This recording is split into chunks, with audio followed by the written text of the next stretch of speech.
on va voir que le sujet dont je vais traiter est immédiatement en rapport avec certains aspects qu'a évoqué Xavier. Donc, récemment, le Nikolai Patrouchov, secrétaire du Conseil de sécurité de la Fédération de Russie et ancien directeur du FSB, a déclaré sur un média russe connu, je cite, « L'Occident continue d'agir en référence à la doctrine inhumaine du milliard doré, doctrine qui implique une réduction significative de la population mondiale de diverses manières. Pour ce faire, elle a lâchement créé un empire du mensonge visant à humilier et à détruire la Russie et d'autres États indésirables. » Lors du forum de Davos en ligne de 2021, Vladimir Poutine évoquait lui aussi une idée similaire. Je cite, « Il est absolument clair que le monde ne peut pas s'engager sur la voie de la construction d'une économie qui fonctionne pour 1 milliard de personnes, 1 milliard doré. C'est tout simplement une position destructrice. Un tel modèle est par définition non viable. » Sergueï Lavrov, le ministre des Affaires étrangères de Russie, dans un entretien à peu près au même moment, le 19 février 2021, entretien dans un média russe qui portait sur l'OMS, l'Organisation mondiale de la santé, et la gestion planétaire du Covid, évoquait lui aussi, en fin de son intervention, la possibilité, je cite, d'un complot pour réduire la population de la Terre et, je cite à nouveau, les théories et concepts qui allaient dans ce sens-là. Alors, à quoi ces intervenants, on ne peut plus officiels, et qui pesaient donc au milligramme chacune de leurs interventions, surtout l'an dernier, avant la guerre, faisaient-ils exactement allusion? Est-ce là une pure rhétorique politique anti-occidentale qui flirte habilement avec le complotisme? Rappelons là-dessus, comme l'a évoqué quelqu'un qui a posé une question tout à l'heure, que Poutine lui-même avait condamné à peu près au même moment, en début 2021, les théories du complot, là aussi je cite, quant à une organisation volontaire de la pandémie de Covid-19. Donc c'était au moment où justement les mesures sanitaires covidiennes, calquées sur celles de l'Occident, commençaient d'être prises et d'être mises en place en Russie. Alors à quoi peuvent bien se rapporter ces allusions répétées à un ordre mondial qui profiterait à 1 milliard doré de personnes et pire, à l'organisation d'une réduction volontaire de la population mondiale par ceux qui exercent le leadership géopolitique de l'ordre mondial actuel? Alors, on va voir qu'en fait cette thématique, elle est en fait récurrente dans les discours du globalisme politique et de ses acteurs, et cela depuis en fait assez longtemps. Régulièrement, donc dans les médias occidentaux, on entend cette antienne qui revient. Des personnalités, souvent de premier plan, interviennent dans le débat public sur la nécessité d'une réduction de la population mondiale et des mesures afférentes pour y parvenir. Alors, moi, ce qui m'intéresse dans cette thématique, c'est effectivement, c'est pas forcément les aspects techniques, même si je les évoque beaucoup au début de mon prochain livre. Ce sont vraiment les aspects, on va dire, politologiques et idéologiques, c'est-à-dire, en premier lieu, qui émet ces orientations de société, qui souhaite les voir aboutir, de quelle manière et pourquoi. Donc voilà. Donc, par exemple, encore cette semaine, vous pouvez lire lundi dernier, Jean-Marc Jancovici, l'influent Jean-Marc Jancovici, qui posait la question de la régulation démographique planétaire et même en fait déjà nationale, liant comme toujours dans ce discours la taille de la population mondiale avec le dérèglement climatique, avec le réchauffement climatique. Donc je cite, il expliquait, la nature, la planète n'acceptera pas d'avoir 10 milliards d'individus sur Terre ad vitam aeternam vivant comme aujourd'hui. La seule question, c'est comment va se faire la régulation. Ou bien on essaie de la gérer au moins mal par nous-mêmes, ou bien ça se fera de manière spontanée par des pandémies, des famines et des conflits. Donc oui, il vaudrait mieux s'en occuper et en discuter, même si c'est un débat difficile. Jean-Marc Jancovici n'est pas n'importe qui, c'est le directeur du cabinet de conseil Carbone 14, du think tank The Shift Project, on l'entend régulièrement sur les médias. Il est entre autres le créateur du bilan carbone et membre d'un haut conseil pour le climat, ça existe, auprès du Premier ministre. Il est l'un des inspirateurs donc, de la décarbonation planifiée de l'industrie entreprise par le président Macron. Il est un partisan, selon moi, avisé du nucléaire. Sur cette question, je trouve qu'il a raison. Régulièrement attaqué par les lobbies des énergies renouvelables qui lui reprochent son biais pro-nucléaire et son lobbying auprès de l'exécutif en ce sens. Voilà, une influence qui a fini par porter ses fruits puisque Macron lui-même est maintenant sur cette ligne-là. Donc, outre ses travaux sur l'énergie et l'industrie, qui sont très intéressants, Jean-Marc Jancovici relance régulièrement le débat public sur la démographie. Il préconise ainsi des mesures dénatalistes, notamment fiscales, afin de faire décroître la taille de la population française. Il explique par ailleurs que la France a déjà commencé à le faire, au moyen par exemple de l'impôt sur le revenu, qui est selon lui un impôt qui vise les familles nombreuses. On a une fiscalité qui est moins nataliste qu'elle ne l'était avant, précise-t-il. Il explique aussi que la population française, bien que déjà en dessous du seuil de renouvellement des générations, donc actuellement moins de 2 enfants par femme, doit continuer de décroître sans préciser exactement, en tout cas je n'ai pas trouvé de référence là-dessus, doit continuer de décroître jusqu'à quel seuil en fait. Il n'explique pas exactement. Jancovici, dans son intervention récente, expliquait aussi qu'il faudrait changer notre approche de la natalité. C'est-à-dire que dans une vision, en fait, voilà, donc là je cite de nouveau, dans une vision économique et historique du monde où l'on considérait que la population c'était la puissance, la taille de l'économie et la taille de l'armée, dans un monde où on commence à être gêné aux entournures, il faut modifier ce rapport qu'on a à la taille de la population. Ce qui est intéressant là-dessus, c'est par exemple, on nous répète quand même constamment dans les médias que la force de l'Ukraine, c'est de pouvoir mobiliser 1 million d'hommes face à une armée qui certes est professionnelle, mais qui a moins d'hommes à mobiliser. Donc on voit que quand même, pour l'instant, surtout dans un monde qui redevient conflictuel, peut-être que la taille de la population militarisable ou mobilisable compte quand même pour quelque chose. Mais bref. Jean-Marc Jancovici ne fait que reprendre ici de manière plus édulcorée des propos qui sont régulièrement énoncés par d'autres personnalités politiques, tels que l'ancien ministre de l'Environnement Yves Cochet. Ce dernier milite aussi pour des mesures drastiques afin d'inciter les Français à faire moins d'enfants et de favoriser de surcroît la préférence étrangère et donc la traite de migrants qui lui est corrélative. Donc Cochet, ancien ministre de l'Environnement, explique donc je propose des mesures pour faire moins d'enfants et mieux accueillir les migrants qui frappent à nos portes afin de limiter, donc ça c'est un commentaire, afin de limiter l'impact écologique d'une population mondiale toujours plus nombreuse. Donc là je cite de nouveau, je propose d'inverser la logique des allocations familiales. Plus vous avez d'enfants, plus vos allocations diminuent jusqu'à disparaître à partir de la 3e naissance. Voilà. Et d'ajouter, ne pas faire d'enfants supplémentaires, c'est le premier geste écologique. Alors, je ne suis pas allé voir combien lui il a d'enfants ou pas, je ne sais pas si... Mais bref, en tout cas, nous, enfin vous devez en faire. Alors, attendez, parce que c'est que le début, hein, après ça devient vraiment plus horrible, comme disait Xavier tout à l'heure. Donc, on notera ici, mais cela déborderait un peu trop notre exposé, l'approche égalitaire et uniquement quantitative et non qualitative de la population. Tout le monde doit procréer beaucoup moins, sans distinction, voilà, tout en continuant d'accueillir des masses de population en provenance de pays qui, eux, ont encore une démographie positive. Donc on se demande quelle est la logique derrière, mais on va comprendre en fait. Le calcul semble être le suivant. On ouvre la zone Atlantique Nord de la gouvernance mondiale, celle où nous vivons, voilà. C'est pas la France, hein, on est une partie de la zone Atlantique Nord de la gouvernance mondiale. Et une fois dans cette zone, toute la population sans distinction sera logée à la même enseigne et devra réduire sa natalité.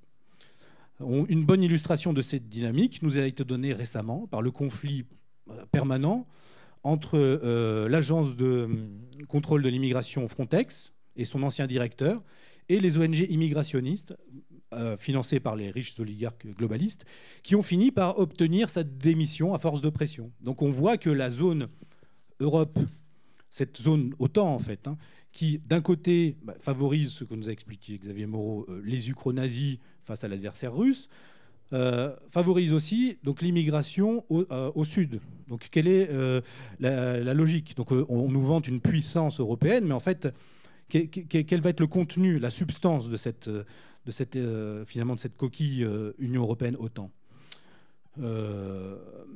Donc les idées des natalistes qui apparaissent neuves dans l'espace public sont en fait déjà anciennes. Et loin d'être marginales, elles constituent au contraire un fil conducteur récurrent du globalisme politique depuis plusieurs décennies.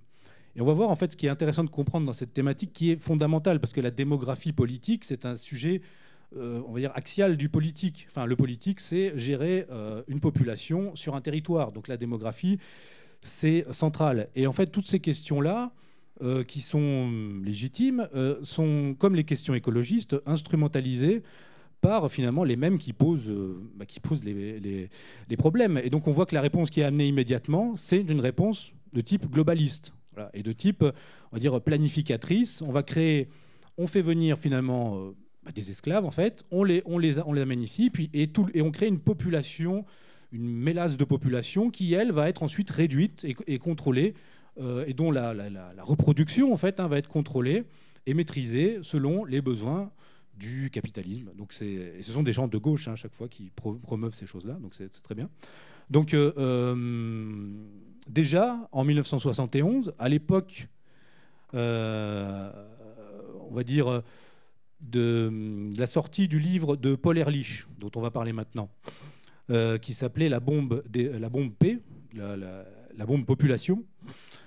Alain de Benoît, je ne sais pas si vous le connaissez, expliquait dans son livre Vue de droite que ces gens-là, finalement, pour résoudre les problèmes du tiers-monde, proposent d'organiser la régression économique des pays riches. Et là, il citait ces gens-là qui, en fait, c'est ce qu'ils proposent. Donc, le professeur Jean Covici cite souvent les travaux de Paul Ehrlich, qui est un entomologiste, un biologiste et un spécialiste de l'étude des populations. Paul Ehrlich est l'auteur, donc en 68, année charnière à tout niveau, de la révolution mondialiste, du livre The Population Bomb, dont le sous-titre de la première édition était « Le contrôle de la population ou la course vers l'oubli ou l'anéantissement », Oblivion en anglais, je ne sais pas exactement, je crois que c'est oubli plutôt, pour l'édition française, donc voilà, coécrit avec son épouse Anne Ehrlich, donc un livre qui aura un succès et une influence considérable dans ce domaine. Voilà. Donc malgré aussi des démentis sur certaines théories assez apocalyptiques qu'il prévoyait à l'époque. Donc à cette époque, Paul Ehrlich concluait sur l'imminence de famines planétaires géantes dès les années 70, y compris en Occident. Donc il était très alarmiste. Il disait dans les années 70 et 80, des centaines de millions de personnes mourront de faim malgré les programmes de secours mis en place aujourd'hui. À cette date tardive, rien ne peut empêcher une augmentation substantielle du taux de mortalité dans le monde, bien que de nombreuses vies puissent être sauvées grâce à des problèmes spectaculaires. Bon, je vous passe ça. Ensuite, face à cette perspective donc de croissance exponentielle de la population, toujours dans cette même optique que c'est toujours dans une perspective globale, quoi. C'est-à-dire que ce sont des problèmes qui sont... Il peut y avoir effectivement de la surpopulation locale, mais c'est toujours créé de manière... La solution est toujours globale. Donc, face à cette perspective, Ehrlich affirmait alors que la seule réponse, entre les guillemets, la seule réponse, à même d'éviter ces catastrophes potentielles était un programme de strict, je cite, contrôle de la population à domicile, avec un système d'incitation et de sanctions, mais aussi par la contrainte si les méthodes volontaires échouent. Donc un contrôle censé s'accompagner de mesures encore plus radicales si nécessaire. La première tâche, donc je cite à nouveau, la première tâche est le contrôle de la population à domicile. Comment s'y prendre ? Beaucoup de mes collègues pensent qu'une sorte de réglementation obligatoire des naissances serait nécessaire pour parvenir à ce contrôle. Là, ça rejoint un petit peu ce qu'on entend, la Cochet, Jean Covici, tout ça. Un plan souvent mentionné implique l'ajout de stérilisants temporaires aux réserves d'eau ou aux aliments de base. Les doses de l'antidote seraient soigneusement rationnées par le gouvernement afin de produire la taille de la population souhaitée. Alors attention, malheureusement, se lamentait à l'époque Ehrlich, les possibilités techniques semblaient rendre cette idée irréalisable. Donc, citation de son livre, toujours. Ceux d'entre vous qui sont consternés par une telle suggestion peuvent se rassurer. L'option ne nous est même pas ouverte car une telle substance n'existe pas. Après, peut-être que depuis, ils ont trouvé, on ne sait pas. Si le choix est maintenant soit de tels additifs, soit d'une catastrophe, nous aurons une catastrophe. Il pourrait être possible de développer de tels outils de contrôle de la population, bien que la tâche ne soit pas simple. Soit l'additif devrait fonctionner aussi bien et avec un minimum d'effets secondaires contre les deux sexes, soit il faudrait trouver un moyen de le diriger uniquement vers un sexe et de protéger l'autre. Bon, pourquoi pas, toutes sortes de... Donc, en 1977, Ehrlich et son épouse publieront un autre livre avec John Holdren, qui sera plus tard conseiller scientifique en chef du président Obama. Donc on n'est pas quand même dans des gens qui théorisent dans leur coin, on a des gens qui ont une réelle influence politique. Ils vont écrire à trois ce livre intitulé Eco-Science, Population, Resource and Environment, un ouvrage de plus de 1000 pages qui préconisait des mesures afin de freiner la croissance démographique qui pourrait provoquer une catastrophe environnementale. Donc toujours le même thème. Alors là, à nouveau, hein, ils partaient sur qu'est-ce qu'on pourrait faire, donc qu'est-ce qui pourrait être envisagé. Les trois auteurs consacraient une partie de leur longue étude aux programmes gouvernementaux envisageables pour faire baisser les taux de natalité dans le monde. Ces plans comprennent l'obligation pour les femmes célibataires d'avorter ou de faire adopter leur bébé, l'implantation de capsules stérilisantes chez les gens qui atteignent la puberté, l'enrichissement des réserves d'eau et des aliments de base avec un produit chimique qui rendrait les gens stériles, toujours cette obsession de stériliser tout le monde. Pour aider à atteindre ces objectifs, ils élaborent donc c'est eux qui ouvrent les guillemets, un plan de gouvernement mondial qu'ils appellent le régime planétaire, donc un régime politique planétaire qui administrerait les ressources et la croissance humaine du monde et du développement et parallèlement le développement d'une organisation internationale armée analogue à une force de police à laquelle les nations abandonneraient une partie de leur souveraineté. Donc dans ce livre, donc autre citation intéressante, donc au chapitre vers un régime politique planétaire, on peut lire peut-être que ces agences, combinées au programme des Nations Unies pour l'environnement et aux agences démographiques des Nations Unies, pourraient finalement être développées en une forme de régime planétaire, une sorte de super-agence internationale pour la population, les ressources et l'environnement. Un tel régime planétaire complet pourrait contrôler le développement, l'administration, la conservation et la distribution de toutes les ressources naturelles, renouvelables ou non, du moins dans la mesure où des implications internationales existent. Ainsi, le régime, comme il l'appelle avec une majuscule, pourrait avoir le pouvoir de contrôler la pollution, non seulement de l'atmosphère et des océans, mais aussi des masses d'eau douce, telles que les rivières et les lacs qui traversent les frontières internationales ou qui se déversent dans les océans. Le régime pourrait être aussi une agence centrale pour réguler tout le commerce international. Donc ça va loin quand même. Donc c'est vraiment, il préconise la constitution d'un État mondial. L'idée d'un gouvernement mondial écologiste antinataliste sera aussi développée sous la forme d'un livre de science-fiction écrit à la même époque par Max Ehrlich, le propre frère de Paul Ehrlich. C'est un peu comme quand Aldous Huxley écrivait Le meilleur des mondes avec son frère qui, lui, théorisait le transhumanisme. Voilà. Bon. Sauf que c'est quand même moins intéressant, mais c'est significatif. Ce livre intitulé Le Grand Décret, donc le livre de Max Ehrlich, décrit un monde où la surpopulation aura détruit une grande partie des ressources alimentaires de la planète. La nourriture y est composée de plancton et est alors rationnée. Et la planète est régie par un gouvernement mondial chargé de résoudre les problèmes de pollution et de surnatalité endémique. Oui, parce que malgré ça, c'est surnatalité endémique. C'est-à-dire même quand on mangera que du plancton, les gens ils continueront à pulluler, quoi. Mais bref, vers la fin des années... Donc là, c'est dans le livre. Hein. Vers la fin des années 70 du siècle précédent, les problèmes étaient devenus si pressants que le soleil n'apparaissait plus que dans un brouillard crépusculaire et que des milliers de gens tombaient dans les rues asphyxiés. Vint alors la révolution, des foules déchaînées détruisirent les complexes industriels, les installations chimiques et les raffineries qui transformaient les résidus fossiles. On dirait vraiment l'imaginaire, vous savez, des groupes genre Extinction Rebellion, qu'on met dans la tête des jeunes, quoi. Les anciens gouvernements furent finalement remplacés par un gouv-monde, doté d'un système subsidiaire appelé les gouv-États. Donc on voit vraiment là le projet, les États, les gouvernements subsidiaires du gouvernement mondial, sous prétexte de crise écologique globale. La crise concernait la survie de l'espèce et il fallait agir vite. Il faut toujours faire vite avec ces gens-là. Des décrets furent pris qui punissaient de mort les pollueurs. Les résidus fossiles étaient mis hors la loi.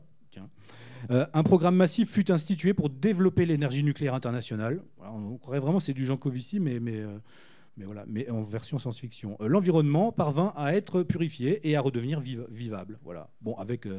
vivable en mangeant du plancton rationné, quoi. Mais bon, bref. Mais ce livre servira aussi de scénario au film Zero Population Growth, Population Zéro dans sa version française, réalisé à la même époque et qui décrit la même histoire. Ce film tire son nom de l'association du même nom, créée en 1968, toujours, par Paul Ehrlich, Richard Bowers, Charlie Remington et le professeur Thomas Eisner. En 2002, le mouvement Zero Population Growth, croissance démographique zéro, c'est pas... c'est-à-dire que c'est ça qu'il faut atteindre, la croissance démographique zéro, prendra le nom moins radical de Population Connection. Il existe aussi une ONG connexe qui s'appelle Population Matters. Oh, comme c'est original. Un lissage sémantique qui viendra accompagner le lissage idéologique du discours d'Ehrlich. Ce dernier explique désormais que dans la situation d'urgence où nous nous trouvons, réduire la population humaine dans ces proportions exige trop de temps. Et que par conséquent, il vaut mieux pousser les populations à changer leurs habitudes de consommation, ce qui peut se réaliser beaucoup plus rapidement, Voilà, mais le fond du problème reste le même. Bon, bref, et on lui pose la question. Donc, quelle est la taille donc l'interview là à l'époque, c'était, je crois, on disait 8 milliards d'habitants ou 7 milliards d'habitants, je sais plus. Quel serait le chiffre idéal selon vous? Et il dit, il dépend bien sûr de notre niveau de vie et donc de la consommation des gens.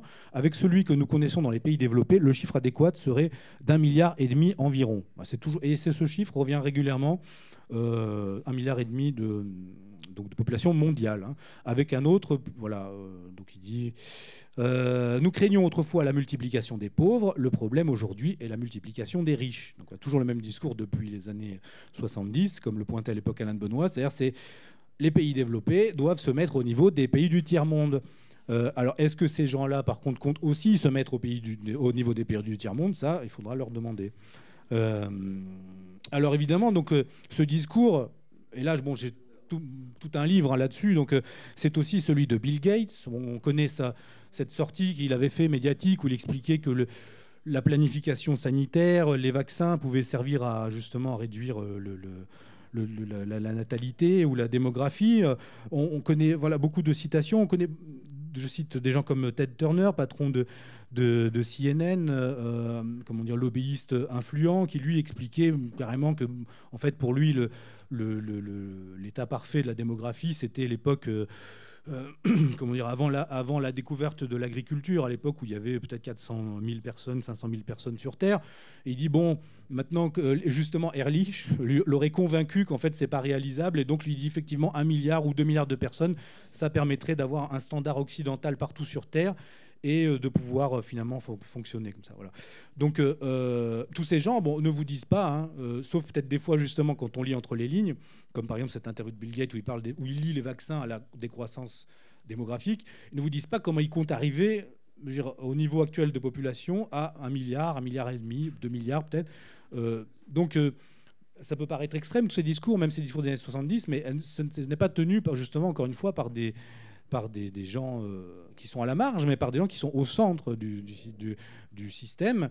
Et je pense que la charge de ces gens-là, c'est effectivement de produire aussi le discours le plus radical possible pour pousser les décideurs à les suivre. Et ce n'est pas, comment dire, si vous regardez, donc l'ensemble de la gouvernance globale est impliqué là-dedans, hein. La fondation Rockefeller, par exemple, dès 1952, va créer le Population Council, qui vise justement à la fois à faire connaître, à faire du lobbying pour ces questions-là, mais aussi à faire de la recherche sur toutes les techniques possibles de contraception et de contrôle démographique, y compris l'avortement, qui à l'époque n'était pas encore légal, et qui vont faire du lobbying au point que sous Nixon, Kissinger va appuyé par la fondation Rockefeller, va produire le rapport NSSM 200 qui préconisait pour les États-Unis de vraiment faire de l'influence sur les questions démographiques et d'exercer un contrôle démographique strict sur les pays qui regorgent de ressources naturelles nécessaires à l'économie américaine. Et il listait tous les pays. Bon, et il disait, en fait, ce raisonnement qui est logique, hein, c'est qu'une démographie forte, enfin une natalité forte, crée des jeunes générations qui ensuite font des générations de gens qui veulent le pouvoir politique et qui risquent de créer même des déstabilisations de ces États. Donc c'est toujours la même logique, hein. Ces gens-là, bon, maintenant, ces gens-là sont quand même tous, peut-être moins Bill Gates, mais ils sont quand même souvent quand même très âgés, et ils continuent à nous dire, voilà, nous, aux portes du cimetière, on continue à vous dire qui doit se reproduire ou pas. Donc, alors, et ce discours, comment dire, il ruisselle, hein, comme disent les capitalistes, hein, depuis en haut. Et toutes les personnes qui sont finalement engagées un petit peu dans l'écologie, qui ont une publicité sur l'écologie, on va dire, ce sont toujours des gens qui ont la même approche. Ceux qui n'ont pas la même approche sont, évidemment, l'éclairage ne va pas être mis sur eux. Et Paul Watson, le célèbre militant antispéciste, pas juste écologiste, antispéciste de l'ONG Sea Shepherd, qui lui aussi parle de ça, des mesures qui doivent être prises pour arriver à réduire la population jusqu'à 1 milliard de personnes, que quand on lui pose la question « Ah oui, mais c'est quand même un peu dur », il répond à la journaliste, je crois que c'était Léa Salamé ou je ne sais pas qui, il lui dit « Mais justement, si vous êtes assez intelligente pour comprendre ce que je veux dire, ça veut dire que peut-être que vous avez le droit de faire des enfants. » Bon, voilà, bon, c'est ce genre d'état d'esprit. Mais ils sont de gauche, enfin ça va, enfin c'est pas, enfin, ils aiment les gens, et donc ils sont du bon camp. C'est pas possible qu'ils soient méchants. Donc et en fait, tous ces gens-là, Bon, alors comment ils exercent leur influence? Au départ, justement, au travers de groupes d'influence qui sont présentés comme non gouvernementaux. Alors en fait, ils sont non gouvernementaux pour l'instant, mais ils seront des organes.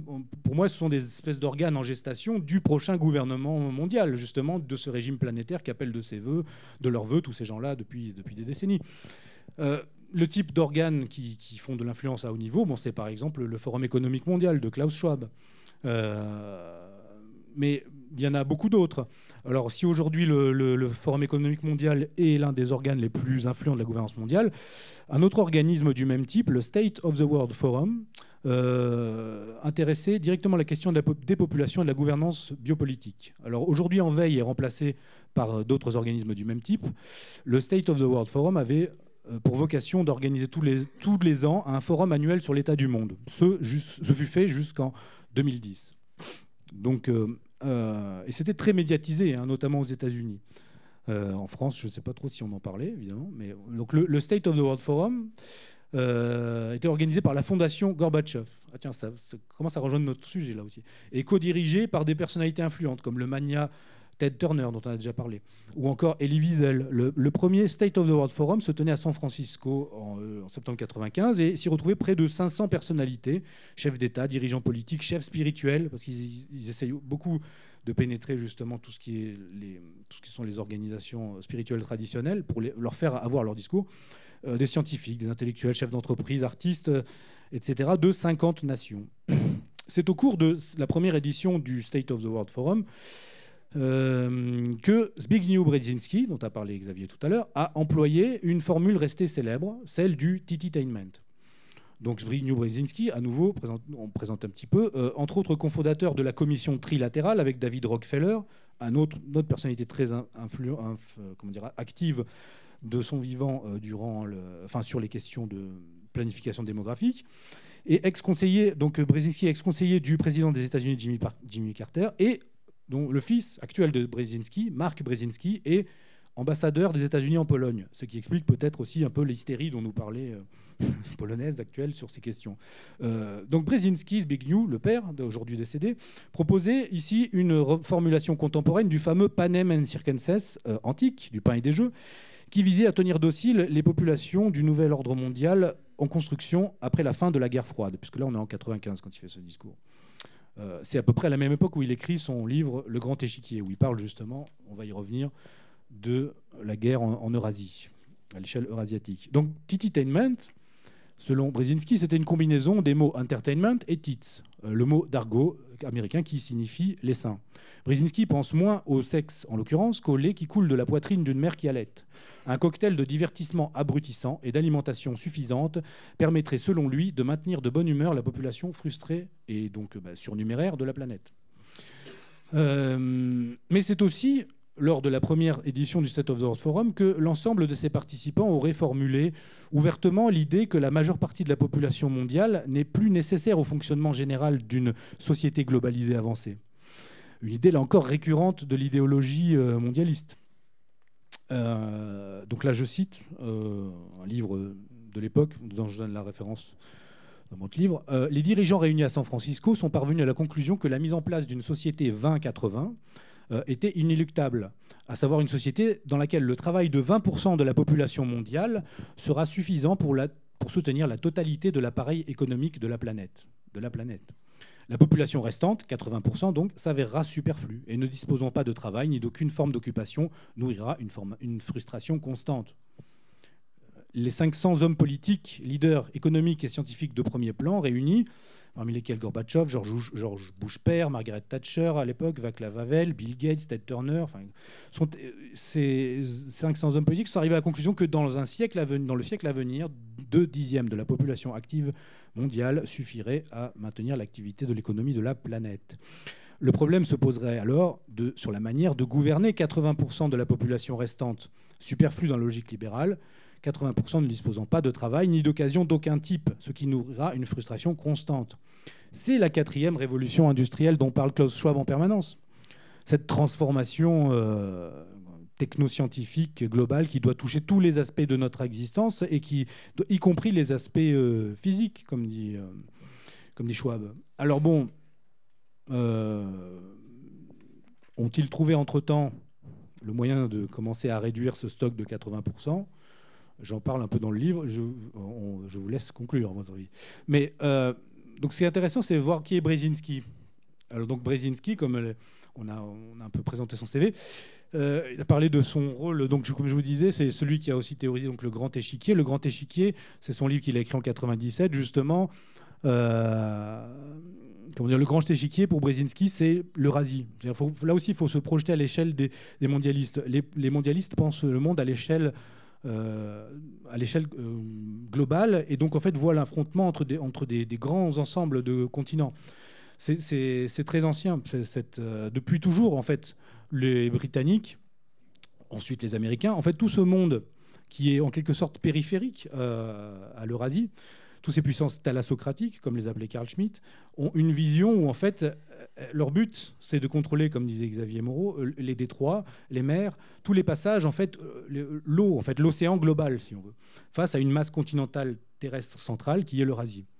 Le Mackinder et les géopolitologues impériaux britanniques avaient théorisé à l'époque en une phrase, ce qu'expliquait Mackinder, qui contrôle l'Europe de l'Est domine le Heartland, donc le cœur de la masse eurasiatique, qui domine le Heartland, contrôle l'île mondiale, c'est-à-dire l'Eurasie perçue comme une île à l'échelle de l'océan mondial, et qui domine l'île mondiale, domine le monde. Donc voilà. Donc ça, c'est en une phrase, on a l'agenda géopolitique impérial thalassocratique depuis 2 siècles. Voilà. Et toutes les guerres voient ce scénario-là se répéter. Des puissances eurasiatiques qui commencent à contester le leadership et l'hégémonie des puissances thalassocratiques et monter vers une confrontation qui, à la fin, devient globale. Zbigniew Brzezinski, donc, expliquait donc, en 1997 la façon dont les États-Unis gèrent l'Eurasie est d'une importance cruciale. Le plus grand continent à la surface du globe en est aussi l'axe géopolitique. Toute puissance qui le contrôle par là même 2 des 3 régions les plus développées et les plus productives. On dénombre environ 75% de la population mondiale en Eurasie, ainsi que la plus grande partie des richesses physiques sous forme d'entreprises ou de gisements de matières premières. L'addition des produits nationaux bruts du continent compte pour quelques 60% du total mondial. C'était à l'époque, maintenant peut-être plus. Les 3/4 des ressources énergétiques connues y sont concentrées. Là aussi, se sont développés la plupart des États politiquement dynamiques et capables d'initiative. Derrière les États-Unis, les 6 économies les plus prospères et les 6 plus gros budgets de la défense s'y trouvent, ainsi que tous les pays détenteurs de l'arme nucléaire, les officiels comme les présumés. Tous les rivaux politiques ou économiques des États-Unis se trouvent en Eurasie. Leur puissance cumulée dépasse de loin celle de l'Amérique. Heureusement pour cette dernière, le continent est trop vaste pour réaliser son unité politique. Il parlait à l'époque où la Russie était en voie presque de déconstruction. Sergei Glaziev, conseiller économique de Vladimir Poutine, avait écrit un livre à l'époque, je crois, qui s'appelle tout simplement Génocide, la destruction de la Russie. Donc la Russie était marquée par une instabilité structurelle et la Chine n'était pas encore devenue la puissance économique actuelle. Mais Brzezinski anticipait déjà dans la manière dont cette dernière risquait à terme de bouleverser l'ordre géopolitique établi. Aujourd'hui, donc il disait en 97, c'est une puissance extérieure qui prévaut en Eurasie et sa primauté globale dépend étroitement de sa capacité à conserver cette position. À l'évidence, cette situation n'aura qu'un temps. Mais de sa durée et de son issue dépendent non seulement le bien-être des États-Unis, mais aussi généralement la paix dans le monde. Un scénario présenterait un grand danger potentiel, la naissance d'une grande coalition entre la Chine, la Russie et peut-être l'Iran. Similaire par son envergure et sa portée au bloc sino-soviétique, elle serait cette fois dirigée par la Chine. Afin d'éviter cette éventualité, aujourd'hui peu probable, les États-Unis devront déployer toute leur habileté géostratégique sur une bonne partie du périmètre de l'Eurasie et au moins à l'ouest, à l'est et au sud. Donc dans ces zones pivots, comme l'Ukraine dont parlait Xavier Moreau. Minute. D'accord. Alors, eh bien justement, on va arriver à la conclusion. Donc, pour ces gens qui sont à la fois les stratèges du contrôle des populations de la zone, finalement, ces gens tiennent l'Occident.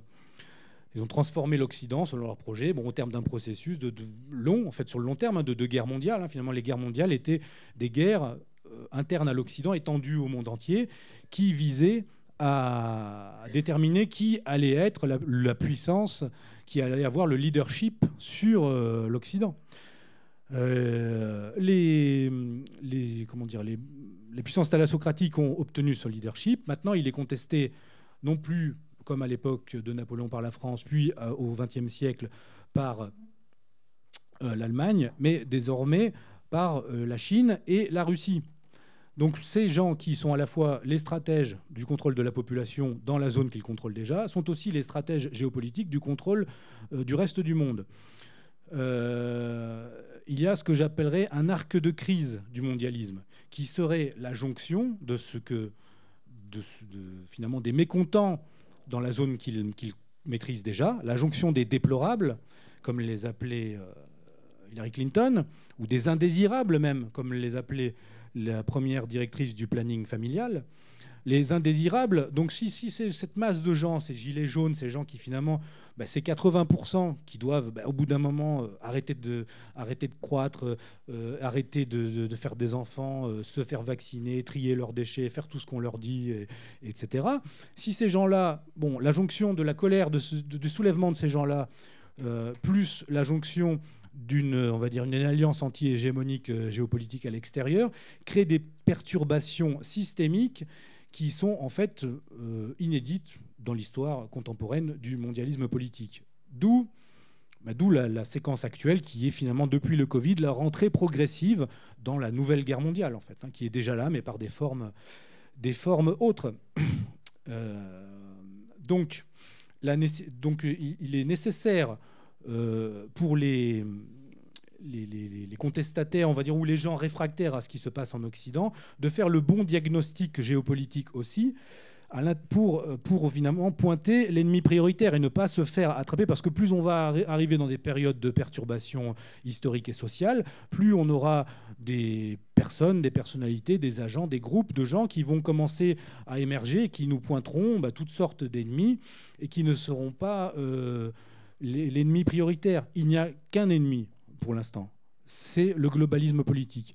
Si ces gens-là partent, les autres problèmes, naturellement, peuvent être réglés de manière rationnelle. Ils sont la cause de tous les changements de paradigmes sociaux et sociétaux forcés qu'on nous impose chez nous. Et ce sont les mêmes qui portent les guerres à l'échelle de l'Eurasie depuis en fait, la fin de la Seconde Guerre mondiale, et encore plus à partir de 91. Donc, et si on essaye de nous faire verser des larmes sur effectivement les morts, chaque mort est terrible, mais combien de morts la guerre en Ukraine par rapport aux guerres impériales cumulées depuis 1945 et surtout depuis 91, c'est les 500 000 morts en Syrie, bref.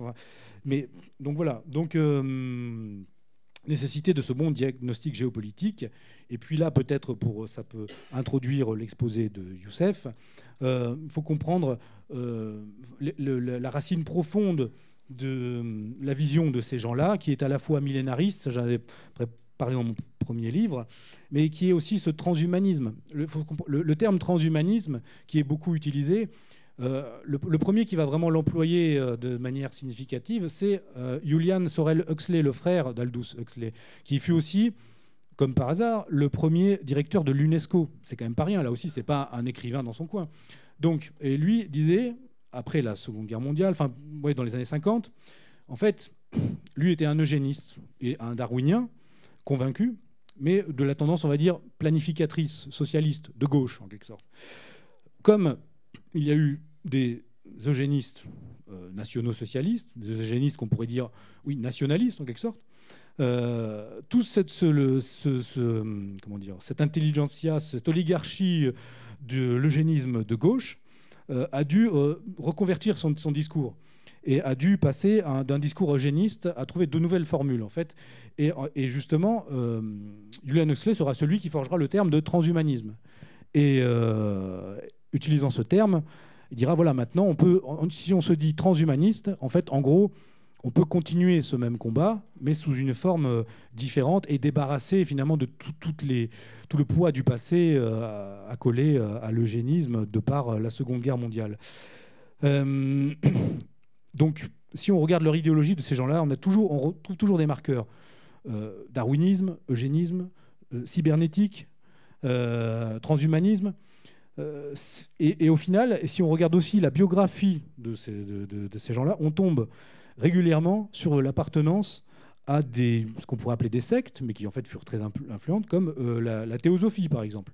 Des gens comme les premiers fondateurs comment dire, du planning familial ou de ces questions-là étaient souvent liés à la théosophie ou à une certaine maçonnerie illuministe qui a une vision en fait planificatrice et libérale de ces questions-là.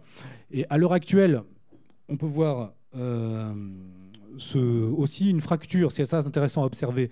On voit par exemple au sein du transhumanisme, parce qu'en fait finalement l'idéologie, récemment on m'a demandé, je suis intervenu dans un forum en ligne organisé par une ONG russe sur la question du dialogue spirituel à l'échelle eurasiatique. Je leur ai dit, si vous voulez nouer un dialogue avec l'Occident, eh bien, il faut comprendre, au niveau spirituel, il faut comprendre que maintenant l'idéologie qui guide les élites qui tiennent l'Occident, ça n'est pas le christianisme, ce n'est pas même un christianisme sécularisé. Nous ne sommes plus un club chrétien, comme nous appelait Erdogan, par exemple. L'Europe, malheureusement, n'est plus un club chrétien, en tout cas dans ses élites. Les populations peuvent être attachées même à une forme de christianisme sécularisé, dont ils ignorent même que c'est du christianisme. Mais les élites, elles, ont une idéologie et ont une vision du monde et une vision spiritualiste qui est ce transhumanisme qui, en fait, là encore, Julian Huxley est intéressant à lire pour ça. Il parlait, lui, d'une forme de panpsychisme, c'est-à-dire pour ces gens-là, ce n'est pas l'esprit qui, au départ, aurait créé la matière, c'est la matière qui crée l'esprit. Dans un raisonnement, là, pareil, je fais des développements assez longs dans mon livre là-dessus, mais c'est une sorte d'inversion de tout ce qui a été toujours pensé par toutes les traditions du monde, où en fait l'esprit précède la matière, que ce soit des traditions, on va dire, vraiment créationnistes, comme les religions abrahamiques, où là vraiment le créateur est séparé de la création et il crée ex nihilo une création, ou que ce soit même des religions, des systèmes plus émanationnistes, c'est-à-dire qui voient la réalité comme une émanation d'un principe spirituel, comme l'hindouisme, le brahmanisme, ces religions de ce type-là. Mais eux sont dans une optique où c'est vraiment une inversion de tout ce qui a toujours été reconnu comme traditionnel par tous les peuples du monde, c'est-à-dire c'est la matière qui générerait d'elle-même à un moment donné la conscience. Et on entend constamment ces discours sous forme vulgarisée quand on nous explique ça y est, grâce au, je sais pas, l'accélérateur de particules, on commence à penser, à savoir quand est-ce que la conscience aurait pu émerger. Qu'est-ce que c'est que ce délire? Enfin, la conscience à un moment donné émerge de la matière, on ne sait pas comment. Donc soit ces gens ont finalement une vision du monde tellement matérialiste que ça explique beaucoup de choses, soit en fait ils ont une pensée, une vision à double entrée, et ils ont une religion pour eux ou une pensée pour eux qu'ils ne disent pas aux profanes, et pour les profanes ils nous proposent cette vision matérialiste. Ce qui est sûr, c'est que eux, au travers du transhumanisme, se vivent comme des... Il n'y a qu'une seule issue pour eux, c'est devenir des dieux et transformer le monde ou périr. Voilà, c'est tout. Il n'y a pas d'issue. Donc le problème est vraiment, et là on rejoint la notion d'acteur irrationnel dont parlait Xavier Moreau, c'est qu'est-ce qu'on fait avec des élites qui sont fourvoyées dans quelque chose comme ça. Bien, forcément, de telles élites ne peuvent provoquer que des confrontations à la fois avec leur population et avec les populations extérieures. Je vous remercie.